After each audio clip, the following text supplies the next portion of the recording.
L'oiseau vit, il mange les fourmis, mais quand il meurt, les fourmis les mangent.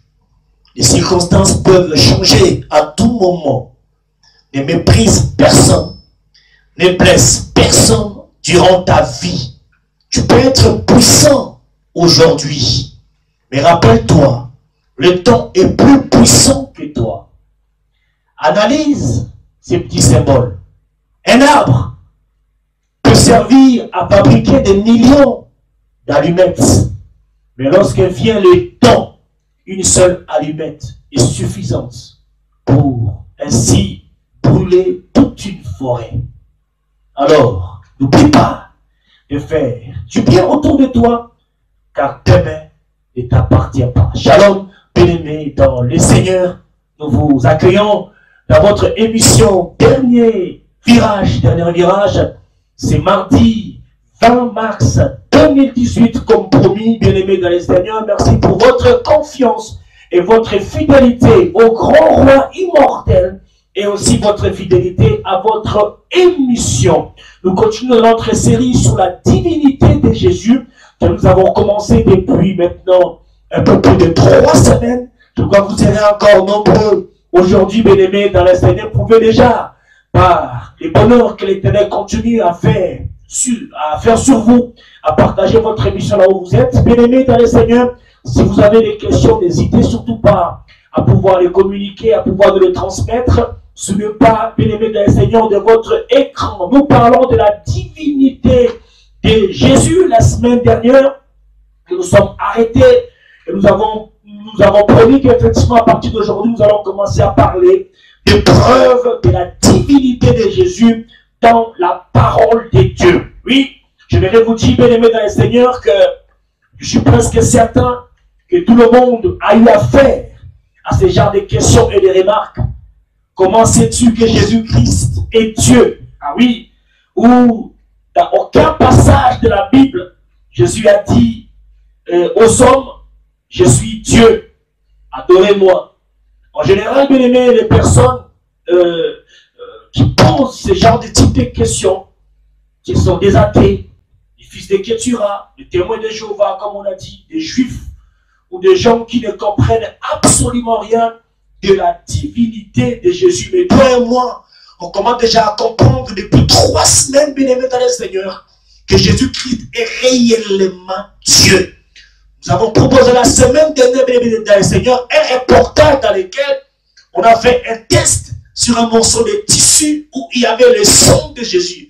On a compris réellement la différence entre le sang d'une personne morte, d'une personne qui est vivante, bien-aimée dans le Seigneur. Nous voulons aujourd'hui parler, bien-aimés, des preuves, bien-aimés, de la divinité de Jésus, bien-aimé dans le Seigneur.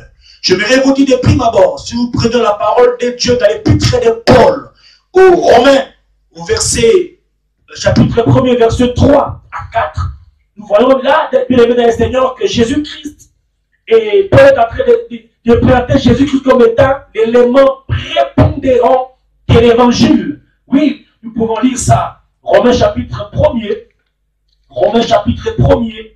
verset 3 à 4, bien-aimés dans le Seigneur. On avait dit ceci, bien-aimés dans le Seigneur, qu'elle se rapporte à son Fils, notre Seigneur Jésus-Christ, en tant qu'homme. Il était descendant du roi David. Mais selon l'Esprit Saint, il a été manifesté Fils de Dieu avec puissance quand il a été ressuscité d'entre les morts. Donc, nous voyons ici que Paul est en train de présenter Jésus comme étant l'élément prépondérant de l'évangile. Et par conséquent, une bonne compréhension bien-aimée, de la personne de Jésus-Christ est indispensable et importante pour avoir une vision correcte de l'évangile et aussi pour avoir la visibilité sur sa personne et aussi sur sa divinité. C'est vrai qu'on peut parler du mal de quelqu'un. On peut vous rapporter que cette personne ici est de ce genre ou d'un autre genre. Mais aussi longtemps qu'on n'a pas côtoyé la personne, aussi longtemps qu'on n'a pas fréquenté la personne, aussi longtemps qu'on n'a pas entretenu une relation avec la personne, on ne saura pas réellement du genre de personne cette personne-là est. Donc, lorsqu'on fréquentera la personne, on se rendra compte que ce n'est pas possible. On a loupé des choses merveilleuses du fait qu'on avait un système de pensée qui était complètement verrouillé, bien aimé dans le Seigneur. Et cela nous bloquait aussi dans la compréhension des choses. Là, il me déclare que mon peuple périt parce qu'il lui manque la connaissance. Et nous connaissons effectivement, bien aimé dans le Seigneur, les conséquences du manque de connaissance. Parce que le fait que nous ayons manqué de connaissances, Dieu est capable même, bien aimé dans le Seigneur, de nous gommer de sa surveillance. Et aussi même, bien aimé dans le Seigneur, nous a tiré de la malédiction de notre propre progéniture à cause, bien aimé, de l'ignorance. On parle depuis 2, 3, 4 semaines dernières, bien aimé, d'ignorance arrogante que nous avons. C'est-à-dire qu'on est tellement ignorant qu'on excelle même dans cette ignorance-là pour pouvoir persuader les autres que l'ignorance dans laquelle nous sommes, c'est la vérité. Or, nous connaissons, nous savons bien aimé dans les Seigneur que la vérité, c'est Jésus. Il est le chemin, la vie et la vérité. Nous parlons de la divinité de Jésus, bien-aimé dans le Seigneur. Vous venez de nous suivre en ce moment. Vous venez vous connecter dans votre émission Dernier Virage. Dernier Virage, ce soir, bien-aimé, nous continuons avec la divinité de Dieu et nous rentrons ici par les éléments, par les preuves, des éléments qui prouvent la divinité de Jésus dans la parole de Dieu. Bien-aimé dans le Seigneur, Dieu est éternel. Il est éternel. Il n'a ni commencement, il n'a ni fin. Il a toujours existé et il existera toujours. La semaine dernière que Jésus-Christ, il a vécu avant la création. Il a existé avant l'existence. Ça peut sembler difficile, ça peut sembler bloqué de notre système de pensée. Mais je vous dis que Jésus-Christ est l'essence même de la création. L'essence même de l'existence bien-aimée dans le Seigneur. Ce que nous faisons ici depuis 3 jours dans les 4 bien-aimés de ces nouveaux numéros sur la divinité de Jésus, nous sommes en train de donner des éléments qui prouvent réellement la divinité de notre roi. Avant que les montagnes soient nées et que tu aies donné un commencement à la terre et au monde, d'éternité en éternité, tu es Dieu. Déclare la parole de Dieu. Bien-aimé dans le Seigneur, le nom ineffable de Yahweh, celui qui est, a été rendu à juste titre par Éternel dans un bon nombre de versions que nous connaissions. Ces caractères, bien-aimés dans le Seigneur, non seulement au Père, mais aussi au Fils et au Saint-Esprit de Dieu. Car Jean dit dans son évangile, au chapitre 1er, verset 1er, qu'au commencement était la parole. Oui, la parole était avec Dieu et la parole était Dieu. C'est-à-dire qu'elle était au commencement. Ainsi, elle était déjà, elle n'a pas été créée. La parole n'a pas été créée. Elle a existé avant que le commencement existe, avant que l'existence soit là, avant que la création existe. La parole était là. Michée parle du Messie comme de celui dont l'origine remonte au jour d'éternité. Or, Michée est arrivé avant Jésus. Mais en réalité, Jésus-Christ a vécu avant lui. Mais Jésus pouvait dire, Jean chapitre 8, verset 58, avant qu'Abraham vienne à l'existence, moi, je suis. Avant qu'Abraham ne soit venu à l'existence, moi, je suis déjà. Alléluia. Donc, le Saint-Esprit apparaît comme présent au moment de la création. L'Esprit de Dieu, comme dit Genèse chapitre 1er, l'Esprit de Dieu planait, l'Esprit de Dieu mouvait au-dessus des eaux. Il est appelé un esprit éternel, bien-aimé dans le Seigneur. Nous voulons voir ensemble, bien-aimés, aujourd'hui, dans ce qui concerne les preuves, les éléments qui prouvent la divinité de Jésus, quelques éléments, quelques raisons pour lesquelles Jésus-Christ est Dieu. La question, bien-aimés, de la divinité de Jésus a secoué l'Église au IVe siècle, alors qu'elle ne faisait que peu de doutes au IIe siècle.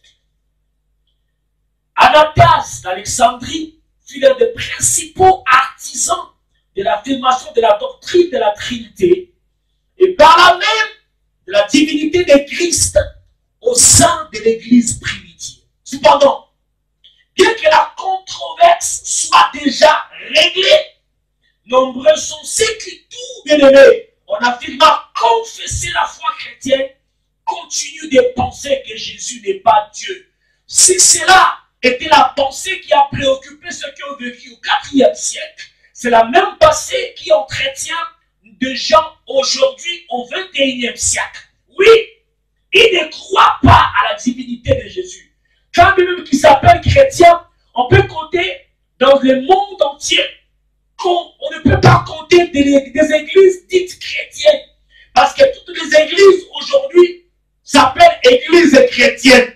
Alléluia. Voilà pourquoi avec l'homme de Dieu, le révérend Michel Zaboussou, nous sommes en train de développer chaque jeudi. On a commencé jeudi dernier sur l'église locale.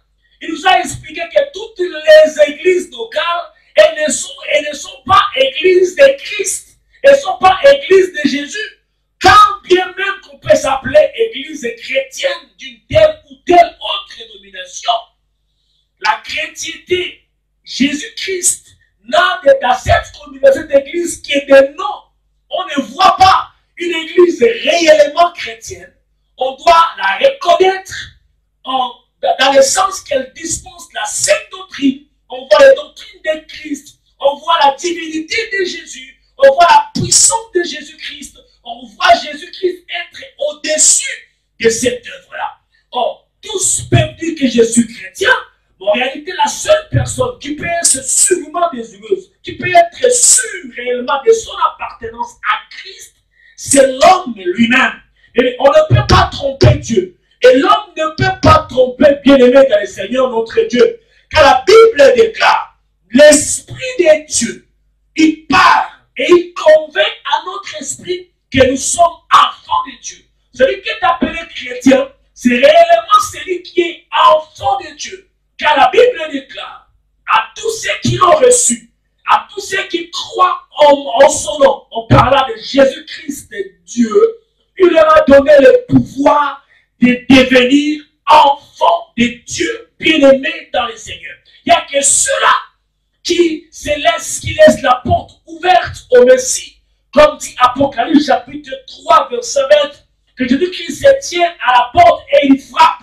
Celui qui attend sa voix, il ouvre. C'est cette personne-là, lorsque Jésus-Christ rentre en lui, qui vit d'abord le miracle de la transformation. Il devient enfant de Dieu. Et Jésus-Christ, et il permet à Jésus-Christ de pouvoir complètement transformer sa vie. Donc toutes les églises, elles ne sont pas des églises de Jésus-Christ. Même si elles s'appellent église chrétienne, mais Jésus-Christ n'y est pas. Bien aimé, voilà pourquoi c'est très important. Lorsque nous fréquentons une communauté dite chrétienne, il faudrait avoir l'approbation du Saint-Esprit. Il faut demander au Saint-Esprit de vous indiquer et de vous confirmer réellement si cette église-là lui appartient ou pas, bien-aimé dans le Seigneur. Mais que dit la Bible à ce sujet? Est-ce que l'on peut, en toute bonne conscience, affirmer la divinité de Jésus? Nous répondons oui, parce que depuis 3 semaines, c'est ce que nous sommes en train d'affirmer et de confirmer. Pas nous, mais à la lumière de la parole de Dieu bien-aimé dans le Seigneur. Puis, dans le Nouveau Testament bien-aimé dans le Seigneur, les témoignages directs de la divinité de Jésus sont nombreux. Et on peut en citer quelques-uns.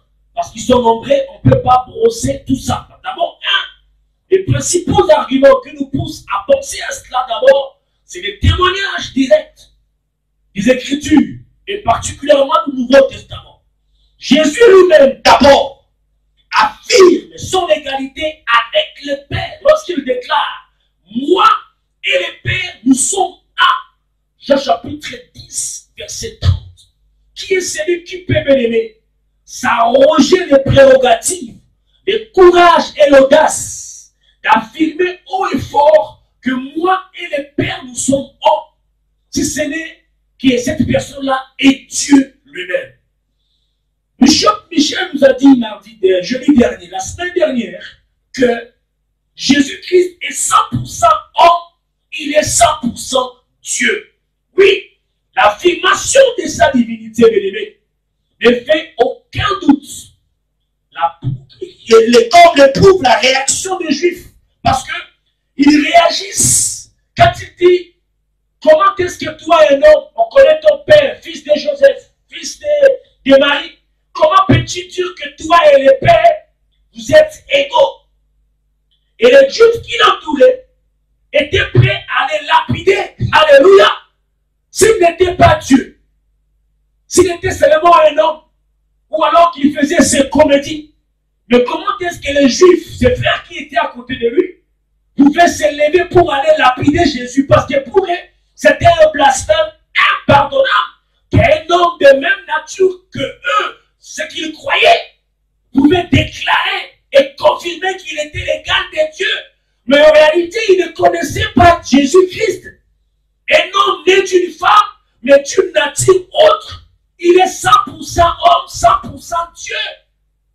On a vu les reportages la semaine dernière.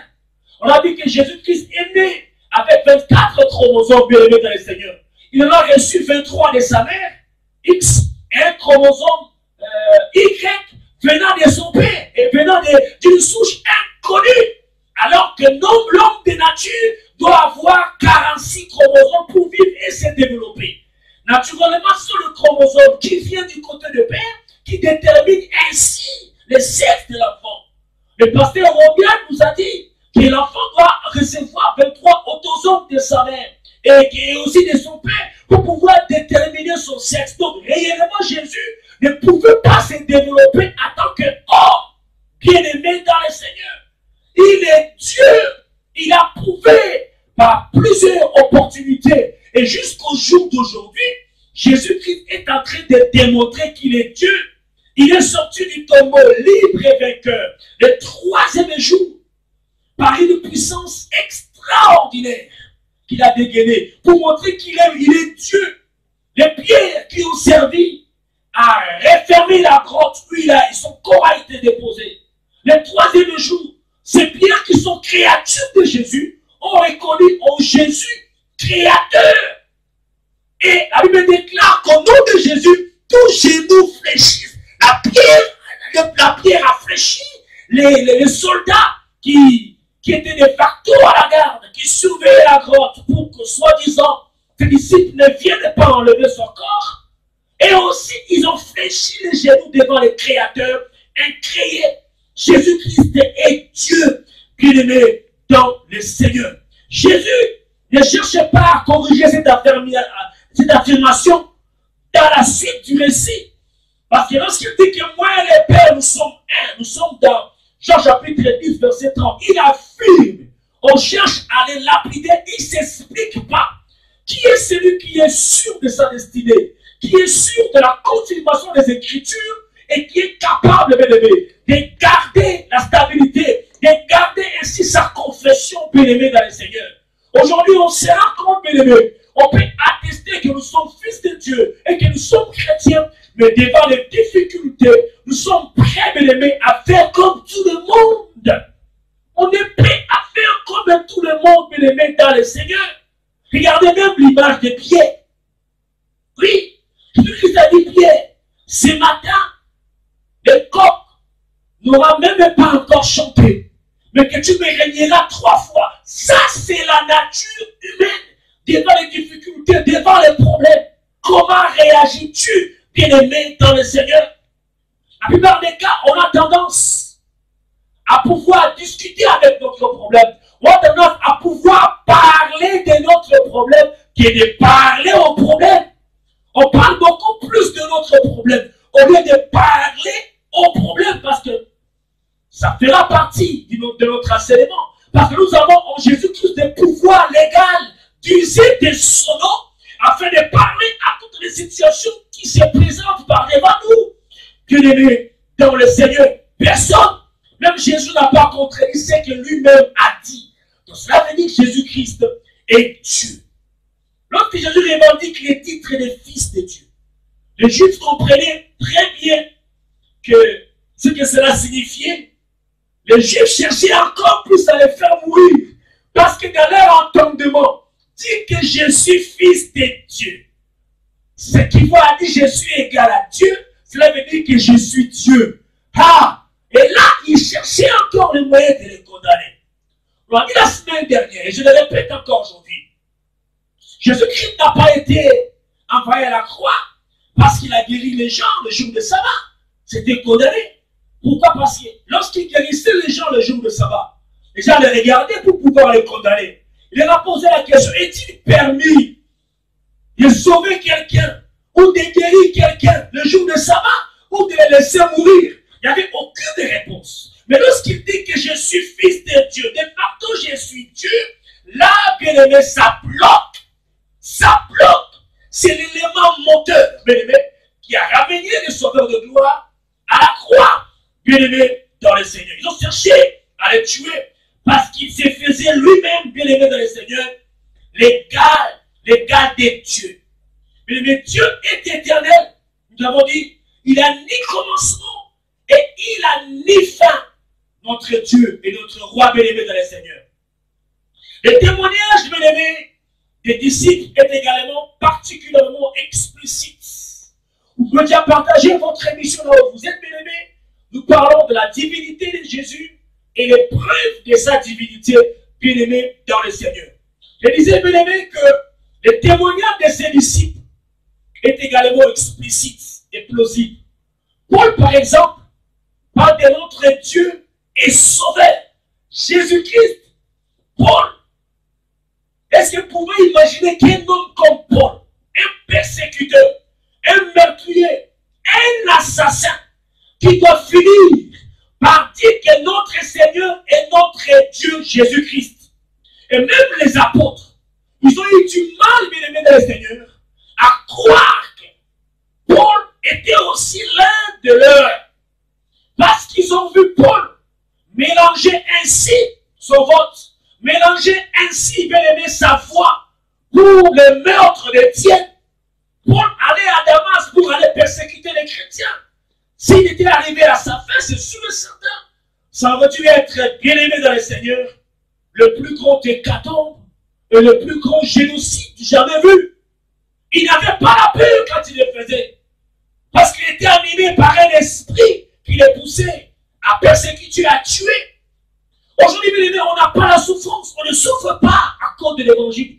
Et ils ont souffert pour laisser la place à nous aujourd'hui dans la liberté que nous avons de propager l'évangile du salut, bien aimé, dans le Seigneur. Oui, il est Dieu, Jésus. Jésus-Christ est Dieu.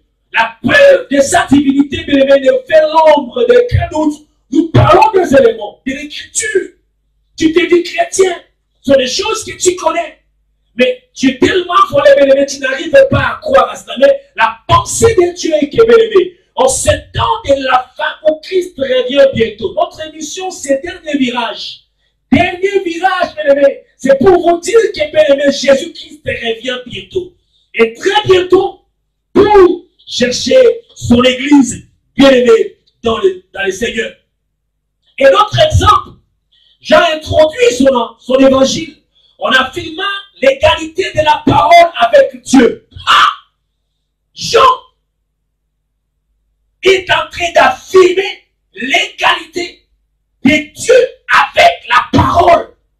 Si vous lisez Jean chapitre 1er verset 1, on a déjà lu ça, et qu'au commencement était la parole était avec Dieu, la parole était Dieu. Donc, Jean est en train de positionner la parole au même niveau que de Dieu. Donc la parole et Dieu sont une et une seule personne. Vous imaginez, bien aimé, ce sont là des éléments qui, bien aimé, qui approuvent et attestent, bien aimé, la divinité de Jésus et qui confirment la divinité de Jésus. C'est Jésus s'est fait de chair. Il s'est fait de chair. La parole qui était au commencement, qui était Dieu. Cette parole s'est personnifiée à la personne de Jésus. Et il me dit dans Jean chapitre 1er, on a vu la gloire de cette parole comme la gloire du Fils unique venu de Dieu. Oui, bien-aimé dans le Seigneur, Jésus-Christ est Dieu. Deuxièmement, le témoignage des allusions des traits bibliques. Lorsque les auteurs inspirés du Nouveau Testament, bien-aimé dans le Seigneur, citent l'Ancien Testament pour expliquer qui est Christ, ils utilisent le plus souvent des passages s'appliquant à Dieu lui-même. Un exemple particulièrement frappant, si nous prenons Zacharie chapitre 12, verset 10, Dieu déclare à son propre sujet, ils regarderont à moi celui qui ont percé. Alléluia. Un texte bien-aimé que Jean applique sans hésitation à Jésus dans Jean chapitre 19, verset 37 et aussi d'Apocalypse chapitre 1er, verset 7. Oui, bien-aimé, Jésus-Christ est Dieu, bien-aimé dans le Seigneur. Et nous le voyons. Et je dis, chaque fois, peuple de Dieu, bien-aimé Seigneur, que le thème central de la Bible, c'est Jésus. Oui, bien-aimé, le thème central de la Bible, c'est Jésus. Alors, comme on l'a dit au départ, il faudrait que nous, la question de la compréhension de Jésus, nous aidera aussi à comprendre l'évangile. Si nous enlevons les voiles, bien-aimés, qui nous empêchent à voir distinctement les choses, bien-aimés, ça nous aidera, bien-aimés, à comprendre la question de la divinité de Jésus, bien-aimé dans le Seigneur. Et notre exemple, si vous lisez l'Épître aux Hébreux, au chapitre 1er, versets 4 à 14, l'auteur de l'Épître s'attache à démontrer que Christ est supérieur aux anges. Et pour ce faire, il lui attribue 7 passages de l'Ancien Testament, dont 6 concernent clairement et uniquement Dieu. Tout à l'autre, et lire chez vous, 2 Samuel chapitre 7, verset 14. Psaume chapitre 97, verset 7. Le psaume 104, verset 4. Le psaume 45, verset 7 à 8. Le psaume 102, verset 26. Le psaume 110, bien-aimé. L'épître de Paul aux Romains, aux Hébreux, bien-aimé, est en train de rattacher ces choses. Il parle de la supériorité de Jésus au-dessus des anges. Et dans ces passages, il est précisé, bien-aimé, que Dieu dit au Fils, ton trône, ô Dieu, est éternel. Alléluia. Dieu lui-même, il dit au Fils, il dit que ton trône, ô Dieu, est éternel. Alléluia. Jésus-Christ est éternel. Il a vécu avant l'éternité et il vivra d'éternité en éternité, bien-aimé, dans le Seigneur de votre émission. Dernier miracle, bien-aimé, nous sommes en train d'exhiber les preuves, des éléments qui prouvent, bien-aimé, la divinité de Jésus-Christ, bien-aimé, dans le Seigneur. Oui, un troisième témoignage, c'est que Jésus-Christ a le pouvoir de pardonner. Il a le pouvoir de pardonner, bien-aimé, dans le Seigneur. Qui est celui qui a le pouvoir de pardonner si ce n'est pas Jésus-Christ de Nazareth? Le pouvoir de pardonner. Pour ses disciples bien-aimés dans le Seigneur, Christ est donc Dieu. Quelle en était la meilleure preuve à leurs yeux? Très clairement, sa capacité de pardonner est une des meilleures preuves qui prouve la divinité de Jésus-Christ. Jésus guérit les paralytiques dans Marc chapitre 2, verset 7. C'est pour affirmer clairement son pouvoir. Pour dire que le pouvoir de Jésus, il ne vient pas d'un homme. Le pouvoir de Jésus ne vient pas d'une divination. Le pouvoir de Jésus vient de lui-même. Parce qu'il est lui-même le pouvoir. Alléluia. Il est lui-même le pouvoir. Sa gloire ne vient pas d'une personne. Ça vient de son Père. Parce que le Père lui-même confirme. Un fils, il dit, oh fils, ton trône est éternel. Ça c'est le Père. C'est pour dire que le pouvoir de Jésus, ça vient de Dieu Tout-Puissant qu'on appelle Yahweh, l'Éternel. C'est lui qui s'appelle Je suis. Alléluia. Il a le pouvoir de pardonner. Alors pour le juif qui entourait Jésus, le fait que Jésus-Christ pardonne les péchés des gens, c'était un blasphème. impardonnable. Parce que pour un seul Dieu a la capacité et le pouvoir de pardonner les péchés. Alors, si Jésus-Christ pardonne quelqu'un et que cette personne-là est complètement pardonnée, alors, que donne-nous bien-aimé de Jésus? Ce n'est pas Dieu. Pas un Dieu, mais il est le Dieu tout-puissant. Mais pourquoi? En réalité, bien-aimé, c'est celui qui, une offense est commise, peut pardonner son offenseur. Oui, même le péché commis contre un autre homme est au final un péché contre Dieu lui-même. Lorsque tu mens à ton frère, lorsque tu mens à ton mari, lorsque tu mens à ta femme, en réalité, c'est un péché que tu commets contre Dieu, bien-aimé dans le Seigneur. C'est comme David va le reconnaître dans le psaume 51. Il dit, j'ai commis ce qui est ignoble devant ta face, voici mon péché est devant moi. Il a commis un péché vis-à-vis de Uri, de la femme d'Uri. Il a tué Uri auprès de sa femme. Il a reconnu devant Dieu que le péché qu'il a fait, c'était contre Dieu. Et que cela était sur lui, bien-aimé dans le Seigneur. Oui, Jésus-Christ est Dieu. Les Juifs, bien-aimés, attendaient de Dieu le pardon ultime de leurs péchés. Et comprenez bien, bien-aimés dans le Seigneur, que de leurs péchés, et que toute autre personne, s'arrogeant ses droits, se faisait d'emblée l'égal de Dieu. Or, Jésus ne s'arroge pas des droits, de pouvoir pardonner. C'est parce qu'il est de toute éternité éternelle. C'est parce qu'il est Dieu qu'il a le pouvoir de pardonner. Et ce pouvoir, il est détient de son Père. Jésus-Christ est Dieu. Et quatrième élément qui prouve sa divinité de Jésus, mais Christ est le créateur de ce qui existe. Oui, le maître de l'univers visible et invisible. Jésus-Christ est le maître de ce qui existe. Bien-aimé dans le Seigneur, Christ est décrit à plusieurs reprises comme le créateur du monde visible et invisible.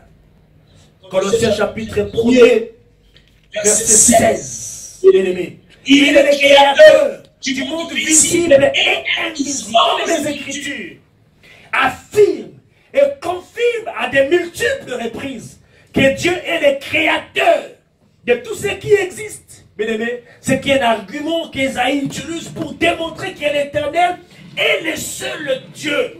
Ésaïe 45, verset 18, que l'Éternel est le seul Dieu bien-aimé dans le Seigneur. Oui, l'Éternel est le seul Dieu. Colossiens 1, 16 et Jean chapitre 1, verset 3 parle de la création de toutes choses. Autrement dit, bien-aimé dans le Seigneur, rien de ce qui a été créé n'a été fait sans Christ. Parce qu'il est le créateur incréé. Alléluia. C'est ici, bien-aimé, la base de l'argument qui réfute les témoins de Jéhovah. Oui, alléluia. Si toutes les choses créées ne sont pas Christ, c'est que Christ lui-même n'est pas une créature. Et si Christ n'est pas une créature, il peut être quoi? Jésus-Christ est Dieu. Il est Dieu, bien-aimé. Notre ignorance, bien-aimé, arrogante, notre ignorance arrogante nous détruit. Elle nous détruira.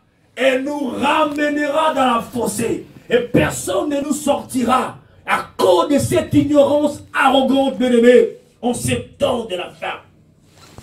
Et cinquièmement, bien-aimé, Christ reçoit l'adoration de ses disciples. À plusieurs reprises, bien-aimé, dans le Nouveau Testament, ceux qui suivent Jésus sont décrits comme étant les adorants. Matthieu 2, verset 11, 14, verset 33. Or, adorer quiconque autre que Dieu est formellement interdit par le premier commandement. On ne peut adorer que l'Éternel Dieu Tout-Puissant. Alors, un interdit auquel l'ange de l'Apocalypse L'an de l'Apocalypse, bien-aimé dans le Seigneur, fait que lorsque Jean tente de se prosterner devant lui, or, au jour d'aujourd'hui, ceux qui se disent des chrétiens, on croyait que le polythéisme était seulement en Égypte. Mais aujourd'hui, on compte même des polythéistes dans les temps modernes. Donc, notre propre maison est devenue, bien-aimé, une religion. Depuis que tu as estampillé ton profil Facebook, par exemple, élevons Jésus dans les réseaux sociaux. Regardons tes propres publications. Combien de fois tu as élevé Jésus dans les réseaux sociaux? Combien de fois? Alors que tu pousses les gens à pouvoir élever Dieu, Jésus. Tu pousses les gens à pouvoir adorer Jésus. Toi-même, tu es la première personne à ne pas le faire, bien-aimé dans le Seigneur. On se rend compte aujourd'hui, c'est que nous avons remplacé en Jésus. Les idoles que nous avons remplacées en Jésus commencent à nous tuer. Facebook est en train de partager les ménages. Facebook pousse les hommes à devenir des meurtriers et des assassins. Pourquoi? Parce que Dieu punit quiconque adore un autre homme. Car la Bible déclare, maudit soit l'homme qui se confie à l'homme. L'adoration, la louange pour le mettre dans le Seigneur, c'est pour le grand roi immortel. C'est réellement, si Jésus-Christ n'était pas Dieu, il ne devait pas être l'objet de l'adoration des disciples bien-aimés dans le Seigneur. À aucun moment, Jésus-Christ interdit à ceux qui le suivent de l'adorer. Mais bien au contraire, il semble constamment s'en considérer digne. Et nous ne trouvons aucune hésitation chez les disciples lorsqu'il s'agit de les prier. Jésus qui ne les empêche pas, parce que c'est le seul qui a été trouvé digne de regarder le livre et d'en rompre les sept sceaux. La Bible déclare que c'est lui-là, le rejeton de David, le premier-né de toutes les choses, le seul qui a vécu pour ouvrir les livres et à rompre les sept sceaux. Jésus-Christ est Dieu, bien-aimé dans le Seigneur. On aura aussi pu également citer le pouvoir de Christ sous les éléments. Par exemple, lorsqu'il calme la tempête, quel est le pouvoir, bien-aimé, de calmer la tempête? La Bible nous parle dans Matthieu chapitre 8, verset 25, verset 23 à 25. Jésus-Christ traversé pour aller sur l'autre bord. Alléluia. Pendant qu'il dormait au niveau de la poutre. Il dormait au niveau de la poutre. Les disciples étaient en train, bien-aimés, de se chambouler entre eux, de se chamailler. Alors c'est fini pour nous. Nous allons périr ici, comme les gens qui périssent à la Méditerranée. C'est fini pour nous. Pendant ce temps, Jésus-Christ dormait à la poutre. J'aimerais vous dire un secret, bien-aimé. La poutre, c'est là où se trouve le gouvernail. Bien-aimé dans le Seigneur qui dirige les bateaux. Lorsque Jésus-Christ va se réveiller, alléluia, je parle du pouvoir de qui avait Jésus-Christ, qui confirme sa divinité. Et bien, lorsque Jésus-Christ s'élève, il menace la tempête. La tempête qui est créature de Jésus. Jésus qui est créateur, la tempête reconnaît en Jésus-Christ son créateur. Et la Bible déclare qu'en présence de Jésus, tous genoux fléchissent. La tempête s'est arrêtée. Les disciples se posaient la question, qui est cet homme? Ou même la tempête obéit. Le pouvoir qu'a Jésus. Si un homme ordinaire ne peut pas avoir un pouvoir qu'avait Jésus, parce qu'il est 100% homme, il est 100% Dieu, bien-aimé dans le Seigneur. Les exemples sont légion, bien-aimé. Sa capacité à sonder les cœurs, comme lorsqu'il lit les pensées des pharisiens. Alléluia. Il peut lire les pensées de ses bien-aimés, bien Seigneur. Et le fait qu'il jugera le vivant et les morts. Oui, bien-aimé dans le Seigneur. Mais les 5 points que nous avons cités aujourd'hui, et à eux seuls, sont sans appel. Christ est Dieu. Et s'il n'était pas Dieu, nous ne pourrions être sauvés. L'offense du péché, bien-aimé, cette offense du péché, bien-aimé dans le Seigneur, est dirigée contre un Dieu infini. Et seule une offrande infinie peut satisfaire aux exigences, bien-aimé, de la justice divine. Il fallait que Jésus-Christ soit Dieu pour que nous puissions être parfaitement pardonnés. Oui, Jésus-Christ est Dieu. Et l'épreuve de sa divination ne fait l'ombre d'aucun doute. Et que mon Dieu vous bénisse, bien Seigneur. Je prie réellement, bien-aimé, que les écailles tombent de vos yeux. Et que c'est Jésus qui est Dieu. Alléluia. Qu'il perce, bien-aimé. Alléluia. Qu'il perce l'inaccessible. Et qu'il rentre dans la dimension de vos pensées. Afin qu'il vous fasse accéder derrière les rideaux. Là où règne la gloire, la présence de notre Dieu. Que mon Dieu vous bénisse, bien-aimés dans le Seigneur. Votre émission de Lévirate aujourd'hui, bien-aimés dans le Seigneur, produite par le Centre évangélique Grand Roi, immortel est votre serviteur. Et nous avons connu aujourd'hui en réalisation l'homme de Dieu, le révérend Michel Zaboursou. À la technique, nous avons eu la collaboration de notre frère bien-aimé Papi Ozi. Et à la présentation, votre sentinelle Wombi Type Dilingui. Je vous souhaitons de passer une agréable soirée et bonne journée là où vous êtes. Nous faisons rendez-vous la semaine prochaine. Nous serons le mardi 27 mars 2018. Pendant ces temps, ne zappez pas. Jeudi prochain, on est sur ce studio avec Bishop Michel. Nous allons continuer sur l'église locale. J'aimerais ici faire un clin d'œil à un bien-aimé Alimia Mongala, qui est le concepteur, l'idéologue de cette séquence des derniers virages, auprès de qui nous avons reçu mandat de pouvoir utiliser cette marque. Là où il nous suit, qu'il soit béni avec toute sa famille. Shalom, shalom, shalom.